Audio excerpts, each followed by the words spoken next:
Why is she here? My mother's voice hissed through the grand foyer. Icy, sharp, like a blade slicing straight into my chest. My father didn't even bother to turn around. My sister Vanessa stood beside him, arms crossed, lips curled into a smirk that was half contempt, half amusement. No one said my name. Not a single glance acknowledged me as a person with a face, a past, or feelings. My very presence was enough to make all three of them turn away, as if I were something filthy, out of place, and needed to be removed immediately. I still remember the day they kicked me out of the house. Winter, the year I had just turned 17. The ground was frozen, the wind sliced like knives, and I stood shivering in front of the colonial-style mansion I had once called home. In my hand was a torn backpack, filled with a few old clothes, and $14.82. There was no good luck. No goodbye hug. No one walked me out. My mother, Deborah Hayes, stood behind the curtain, a glass of red wine in her hand. Her eyes blank as if I were a debt finally paid. My father, Richard Hayes, said only one sentence. "You're grown now, Amelia, go take care of yourself." It all happened in a matter of minutes. No one asked where I was going. No one asked if I had somewhere to sleep. Not even if I had enough money for dinner. Vanessa stood at the bottom of the stairs, phone in hand, filming me as I carried my bag out the door like it was some sick form of entertainment. She was 3 years younger than me, the golden child in my parents' eyes. Always right, always loved, always forgiven. And me. Just a shadow on the sidelines. I walked away from the house without looking back. I was afraid, if I did, I'd beg. But I had promised myself. I would never kneel to people who once called me a living disappointment. That night, I walked nearly 5 miles to downtown Fairview, where a 24/7 convenience store stayed open. I curled up behind an old bus stop, wrapped in a thin hoodie. The wind howled through cracks in the bricks, slicing into my skin like glass. My stomach ached with hunger. Every breath burned in my chest. But I didn't cry. I couldn't. Tears would freeze before they reached my cheeks. The next day I wandered the streets, looking for a place to stay. The church? Closed. The community center? Overcrowded. I tried getting a job at a bakery, a coffee shop. No one would hire a girl with no address, no social security number, no ID. My stomach growled so loudly that people turned to stare. That second night, I slept behind a dumpster, behind McKinley's deli. The only warmth came from the kitchen exhaust vent. My clothes smelled like grease and burnt meat, but at least I didn't freeze to death. I curled up in my coat, hugging my backpack like it held the last piece of my childhood. Every sound startled me, a car, a metal door, a barking dog. I knew I could be robbed, assaulted, or worse. But I had no other choice. On the third day I tried getting a job at a car wash, but the manager looked me up and down and said, "We don't hire strays." I felt my face flush, but I kept my cool. I was used to being looked down on. That night, I went back behind McKinley's. But someone else had already claimed the spot. A homeless man sleeping with an empty bottle in his arms. I didn't dare go near. I walked around to the back of a small diner called Ruby's Grill. The back door was slightly open, warm yellow light spilling out. As I peeked inside, a voice called out, "What are you doing?" I jumped. A middle-aged woman stood in front of me, curly brown hair, flour-dusted apron, holding a long-handled ladle. She didn't look at me like a stranger, she looked like she had seen me long before I ever knocked. I was speechless. But before I could turn to leave, she said, "If you're planning to sleep behind my kitchen, you might as well mop the floor first." I froze. Then nodded. Her name was Ruby Delaney, owner of the diner. The first person in 3 days of hell who looked at me like a human being. Ruby didn't ask where I came from or demand answers. She handed me a mop, then gestured to a tray of chicken stir-fry noodles on the counter. "Eat first, then work." I ate every bite, then cleaned until midnight. When I finished, she pointed toward the back storage room. "There's an old mattress in the corner, not the cleanest but better than the floor." I nodded, fighting back the tears threatening to spill. For the first time in 3 days, I had a hot meal and a place to sleep, without rats. I pulled my hoodie over my head, lay down on the stiff mattress, and exhaled slowly. No one knew where I was. My family was probably having dinner in a warm room by the fireplace, while I, Amelia Hayes, was sleeping beside a stack of storage boxes in a tiny diner. But I was alive. And I wasn't going to break. The next morning, I woke to the sound of clanging pots, and the smell of crispy bacon filling the kitchen. My body ached, my eyes stung. But the feeling of lying on something real, not cold concrete, made me want to hold on to that moment just a little longer. "What are you still lying there for? Get up and mop the floor." Ruby's voice rang out, sharp and gruff, like she'd been a cook at a military base for 20 years. I jumped up, nearly tripping over the blanket tangled around my legs. But instead of scolding me, she simply gave me a quick look and tossed a mop in my direction. "Get to work, eat later." I mopped the floors, washed dishes, took out trash, hauled boxes, non-stop from morning until the last customer left just before midnight. My whole body ached like it was falling apart, but for the first time in my life, I felt useful. After 3 days, Ruby handed me an old, faded uniform shirt and a cracked plastic name tag. "Amelia, kitchen assistant." Tears welled up in my eyes. Not because it was beautiful, but because, for the first time, I had a name, a role, a place. Even if it was small. Ruby didn't say much, but her eyes always followed me. When I was dripping in sweat from carrying 10 plates at once, or when my hands turned red from scrubbing dishes in hot water without gloves, she'd quietly leave a towel or a box of bandages on the shelf. No compliments, but I knew she saw me. "You're not a bad kid," Ruby said once while I was peeling potatoes. "You just got kicked out of the nest earlier than most." I lived at Ruby's Grill for nearly a year, working 2 shifts a day, sometimes 3. Tips weren't much, but I saved every penny. I quit smoking, stopped buying candy, even gave up sleep, just to afford night classes for my GED.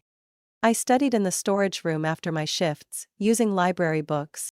Some nights I fell asleep at the table, pen still in hand. But every time I remembered my mother calling me a burden, I gripped the pen tighter.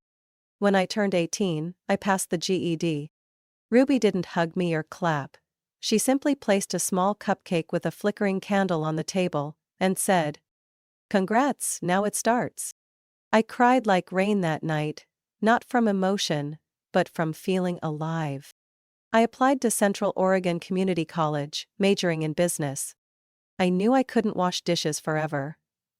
I needed to understand money, contracts, how to run a business, like Ruby had done for 30 years. When I got accepted, I nearly screamed from joy. Ruby, as usual, stayed calm and tossed me a ring of old keys. "The storeroom won't cut it anymore. Take the spare room upstairs, you'll need it to study properly." I didn't know how to thank her. Ruby never said she cared. But she gave me a home, a job, and most importantly, a second chance. I studied during the day and worked at night. Some days I slept only 3 hours. But I didn't stop. I wouldn't allow myself to slack off. I carried a quiet rage inside me, at my parents, at Vanessa, and at the way the world once looked at me like I was trash. 2 years later, I graduated in the top 5 of my department. At the ceremony, I wore a navy blue gown and a trembling cap as I walked across the stage. No family came. No one took photos. But I recorded it, and watched it over and over again, reminding myself, "You made it through, Amelia." I applied for a full scholarship to the Portland Business Institute, and to everyone's surprise, I got in. When I arrived in Portland, I had exactly $68 in my pocket and a notebook filled with dreams. I shared a room with 3 strangers, waited tables on weekends, and studied from dawn until midnight. I applied for every internship I could find, from organic dairy shops to hospital food suppliers. Then, the opportunity came. I was offered an internship at NutriMedics, a startup developing medical nutrition for cancer patients. It was unpaid, but I learned everything: branding, supplier sourcing, contract negotiation. I took notes at every meeting, asked questions from warehouse staff to the CEO.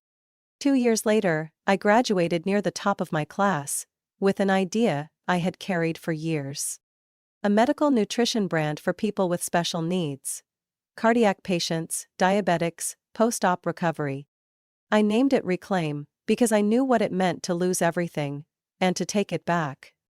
I took out a small loan from a young entrepreneur fund, added my modest savings, and started from scratch.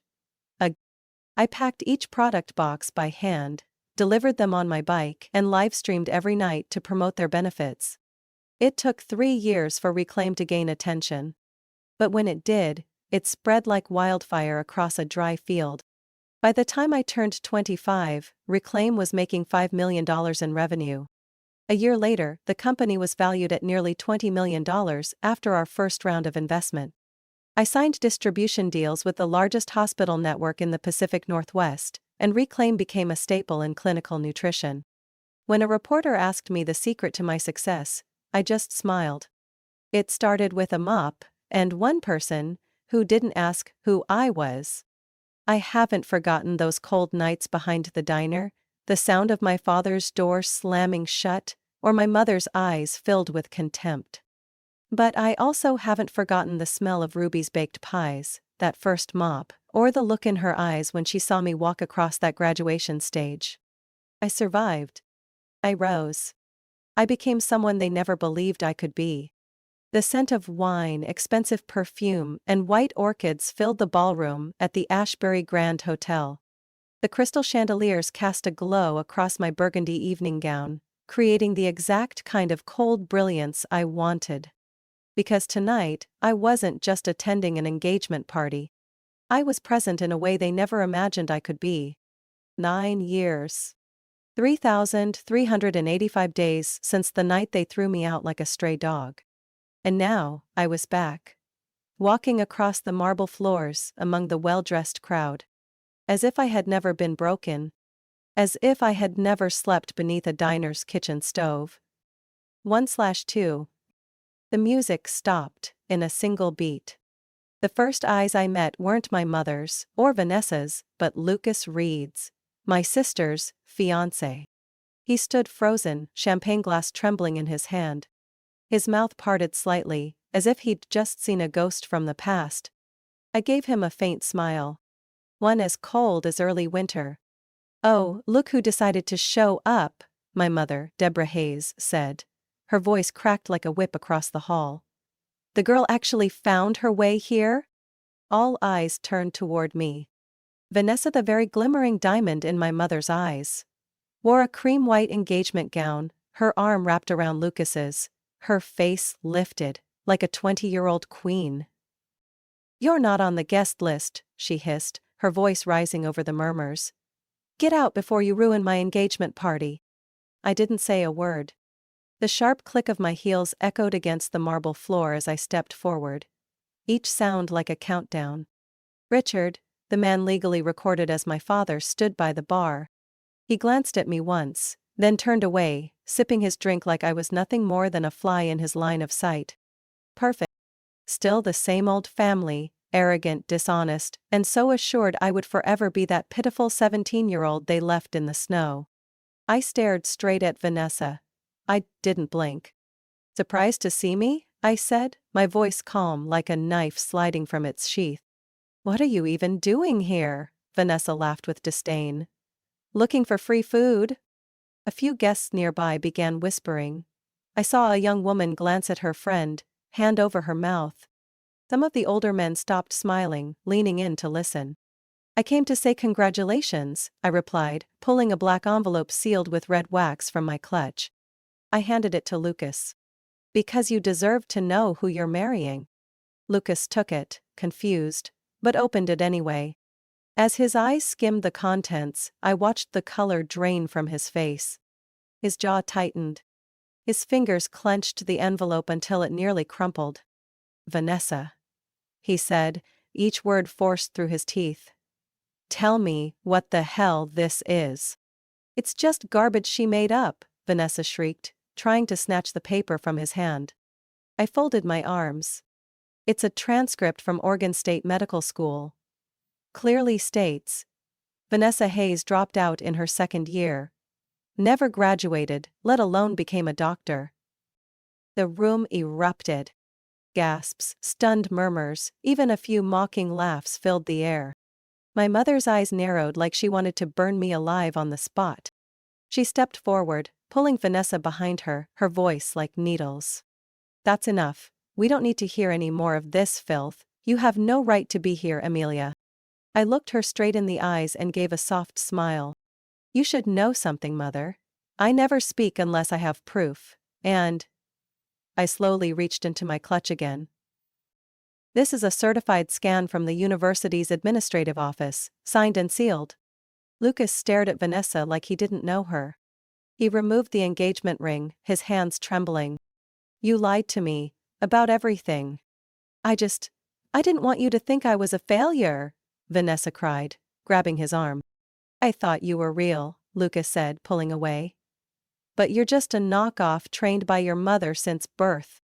My mother tried to remain composed, but I saw her neck tense, her pulse twitching beneath her skin. I turned to Richard, still standing there, silent. Still not saying anything, still turning away when things get ugly just like you did 9 years ago? He didn't respond.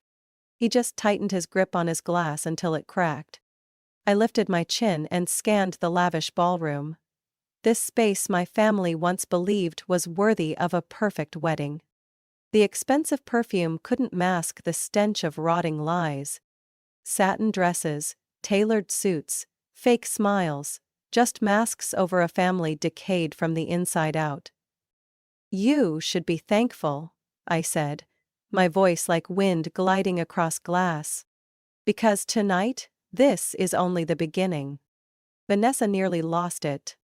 She lunged at Lucas to grab the papers, but he stepped back, as if she'd just punched him in the gut. I didn't move. I stood still, holding a glass of orange juice. Cold, tart, and symbolic of this exact moment. You think some worthless pieces of paper can destroy me? Vanessa screamed, her face flushed, hair disheveled. I'm an intern at St. Helena. The whole city knows that.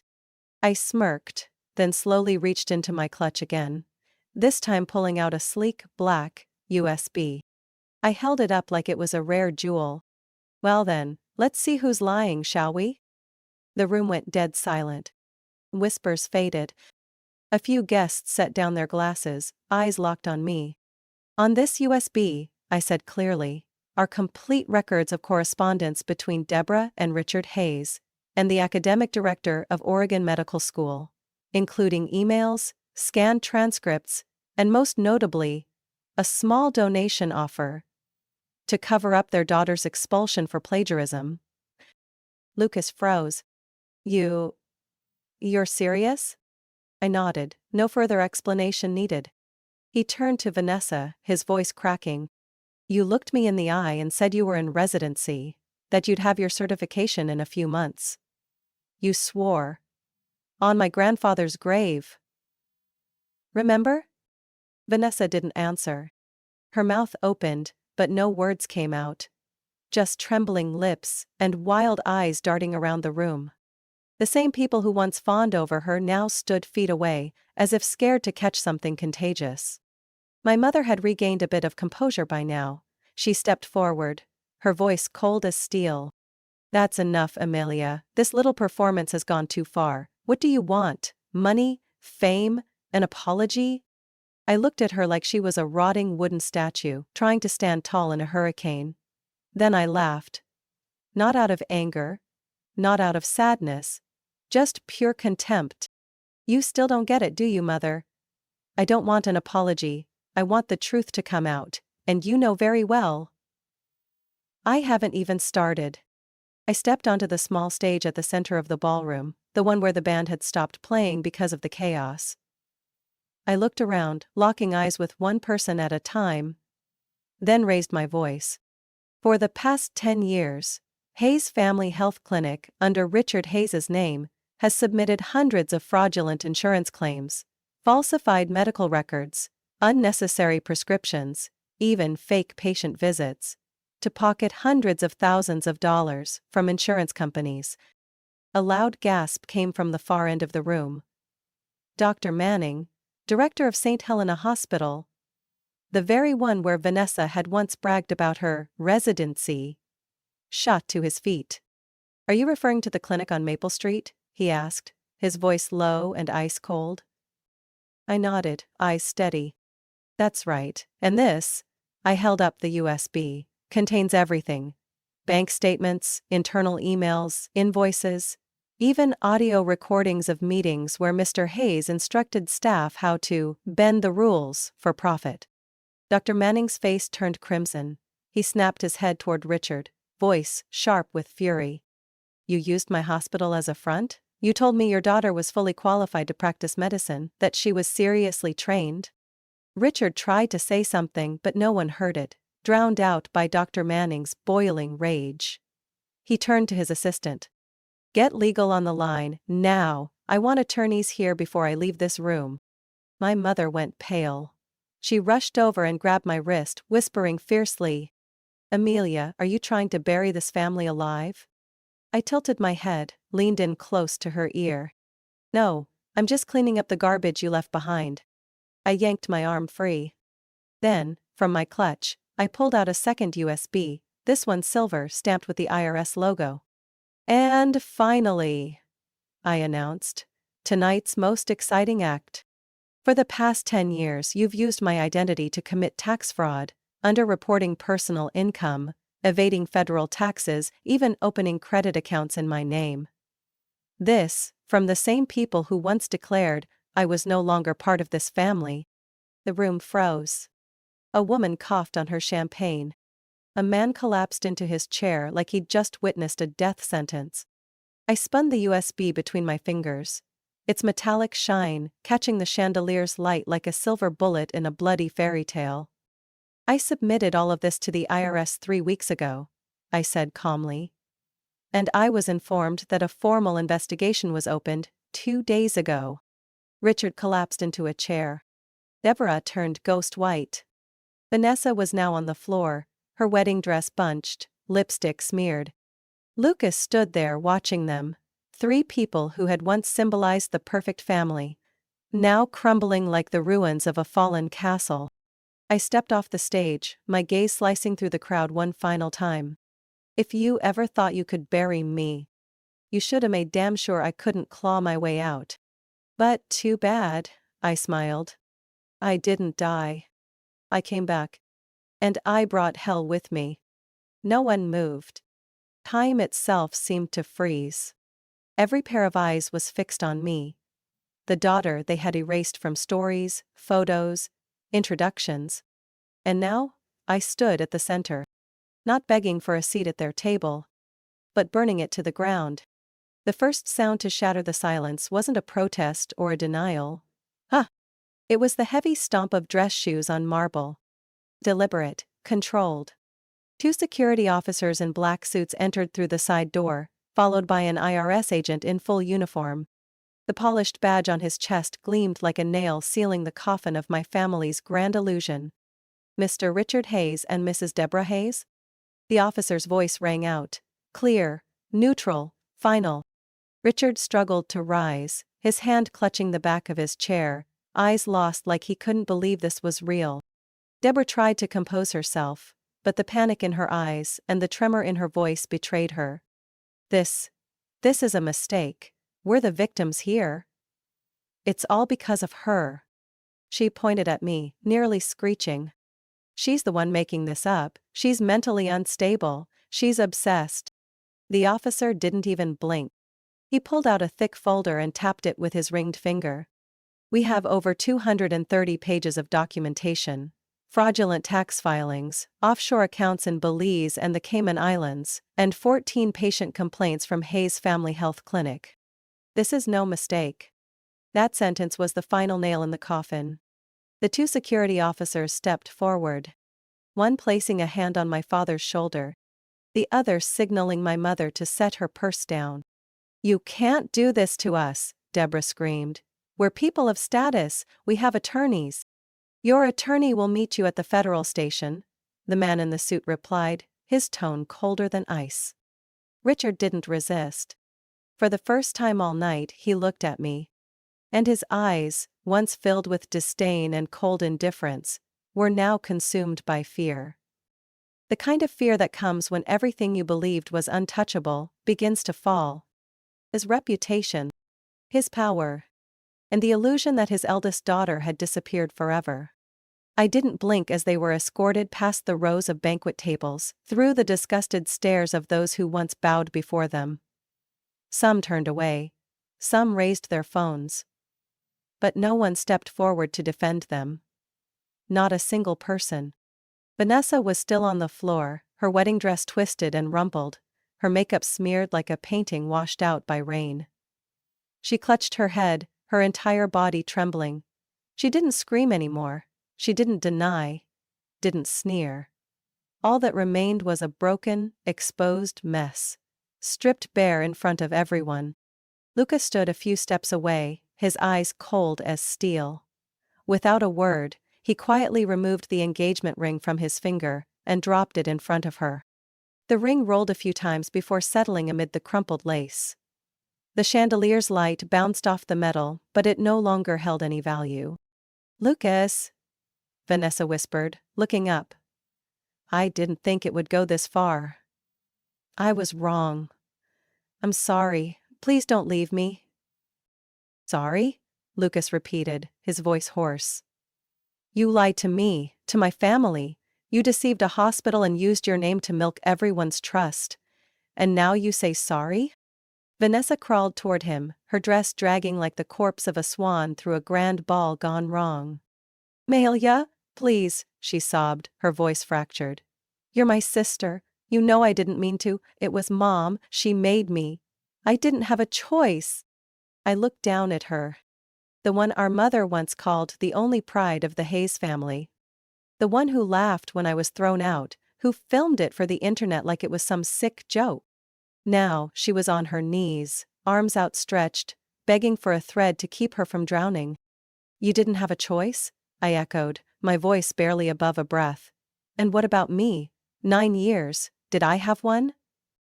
Vanessa burst into tears, black streaks of mascara sliding down her cheeks. "I'm sorry. I'll do anything.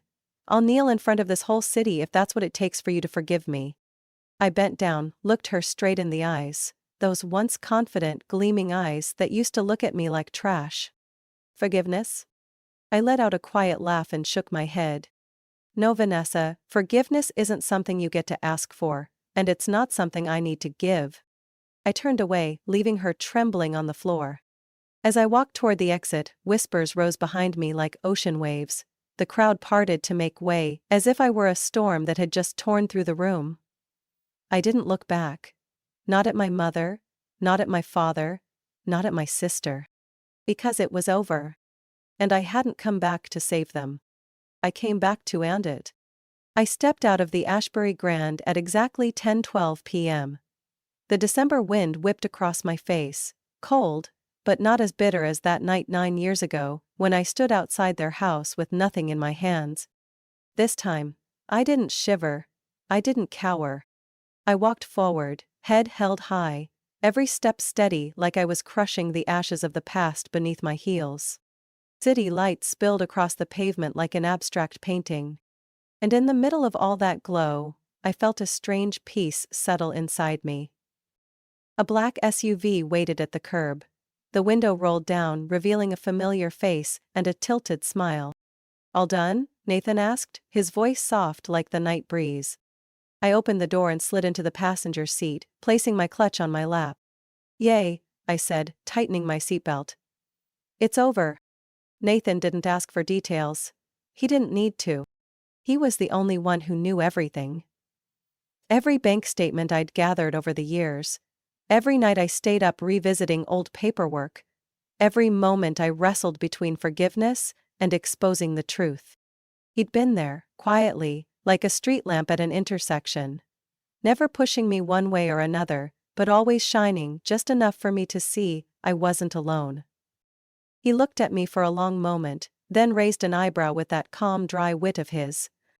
So, what now? Want to drink, dance on a table, or burn your sister's wedding dress?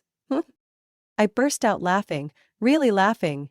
Not the cold, mocking kind from earlier, but a true laugh, rising from my chest, light and clear like the first sound after a long dark dream.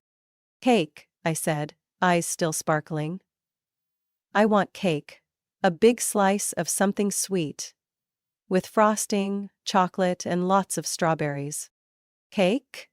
Nathan tilted his head with a grin. You just turned a banquet hall into the crash site of a prestigious family legacy.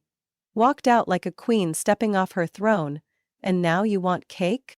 Yes, I nodded, eyes fixed ahead. Because I didn't do all that for revenge. I did it to be free. And there's no better way to celebrate freedom than with a really good slice of cake. Nathan went quiet for a second, then pressed the gas. The SUV glided smoothly down the street, leaving behind the blinding lights of the fancy hotel, and heading toward the part of town where we both felt we belonged. The place with jazz music spilling from a little corner cafe, and an old neon sign that read, Grace's Bakery. Open late. Grace, a retired 5-star chef from Louisiana, opened the bakery after leaving fine dining behind. Nathan and I had been there a few times. She couldn't remember anyone's name, but she always remembered what her customers liked to eat. When I walked in, Grace was knitting behind the counter, her glasses slipping down her nose. She looked up at me, squinting. The girl who loves chocolate cake with strawberries, back again, huh? I smiled and nodded. Tonight I want 2 slices. And a scoop of vanilla ice cream. Grace smirked and set her knitting down. Something happen? You look like you just blew up a city. Nathan let out a short laugh. Close enough, Grace. We chose the corner booth, my favorite spot, where the lights weren't too harsh and the music wrapped gently around the unspoken silences. When the cake hit the table, I didn't wait a second. That first bite sliced through smooth frosting, the dense chocolate layers melting almost instantly on my tongue. The sweetness wasn't overwhelming. It was comforting. Like the first hug after years lost in the wind. You know, Nathan said as he stirred his coffee, I always thought you'd take them down in a much angrier way, like smashing things, screaming in their faces, going viral online. I smiled and dabbed the corner of my mouth with a napkin. I wanted to, many times, but the further I went, the more I realized that anger doesn't set you free, it just drags you back into the same mud. But today, walking out of that hall, I knew I'd written my own ending. Nathan nodded, his eyes held pride. The kind you don't say aloud, but that you feel in the space between breaths. I looked out the window. The city at night wasn't noisy, it felt warm. Windows glowing soft gold, slow-moving buses passing by. In that moment, I felt truly alive. Not a forgotten shadow, not someone's burden. I didn't come back for revenge, I said softly, almost to myself. I came back to close it. To end that painful chapter and start a new one. With no bitterness, no fear. Nathan placed his hand gently over mine. Then welcome to your next chapter, Amelia. I nodded. The pain in my eyes was gone. The anger, too. All that remained was a rare kind of peace after years of wandering. In that moment, I knew one thing for sure. I didn't survive to take revenge. I survived to be free. And now I truly am. For the first time. And forever.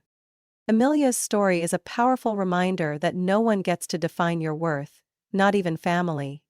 Despite being abandoned, betrayed, and used, she didn't crumble. She used her pain to rebuild her life from nothing. In reality, any of us could be an Amelia, carrying wounds from the past but fully capable of standing up, moving forward, and reclaiming ownership of our lives. Revenge isn't the goal. Freedom, strength, and self-respect are the ultimate win. What do you think about Amelia's journey? Would you forgive or walk away like she did? Share your thoughts below.